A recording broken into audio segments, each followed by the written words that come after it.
Bonjour mesdames et messieurs et bienvenue sur votre émission Le Rendez-vous Grand Public dans la rubrique Savoir.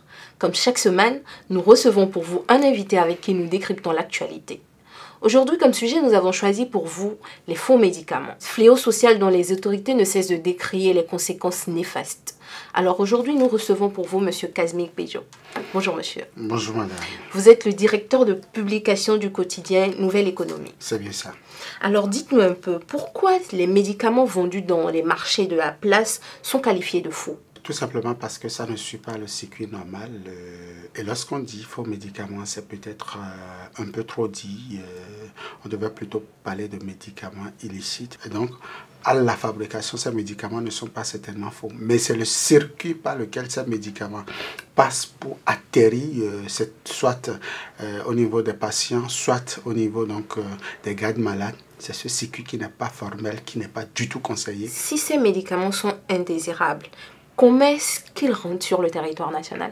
Alors, vous convenez avec moi que ce n'est pas des médicaments naturels qui tombent du ciel par la pluie ou par quel phénomène, je ne sais. C'est des médicaments forcément qui passent par un circuit, soit par la terre, soit par la mer, ou soit par les airs. Et donc, forcément, lorsque vous êtes dans un pays comme le Bénin, ces circuits aujourd'hui sont gardés par l'État. Alors, comment se fait-il aujourd'hui que ces médicaments pénètrent sur le marché, si vous voulez, informel au Bénin, sans que ces autorités ne soient informées? C'est là la question. Et donc, vouloir aujourd'hui parler de ces faux médicaments, il va falloir aussi remettre en cause tout le système de contrôle, de filtrage, d'entrée ou de sortie. Et lorsqu'on prend le cas du Bénin, où il y a un cadre spatial qui a été défini au marché d'Antokwa, c'est à Djegunle, où ces médicaments on les retrouve là-bas. Vous savez, Adjegunle aujourd'hui a été autorisé par la société de gestion des marchés autonomes, la SOGEMA. On n'est pas sans savoir que les autorités, depuis des décennies, sont en train de mener un combat acharné contre ces faux médicaments-là.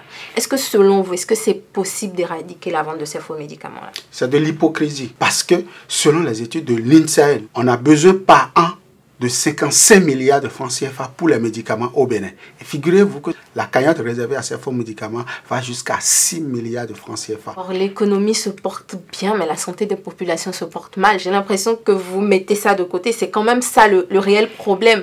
Les pays occidentaux, ils nous envoient des pacotis. Ils ne se soucient même pas de notre santé. Et donc, c'est comme ça dans le commerce. Il va falloir aujourd'hui, pour lutter efficacement contre ces médicaments-là, il va falloir lutter contre le chômage pour apporter le train de vie de l'État, du moins des populations à la base, à un certain seuil avant de pouvoir lutter. Gagner cette lutte-là, la veille, c'est pas pour demain.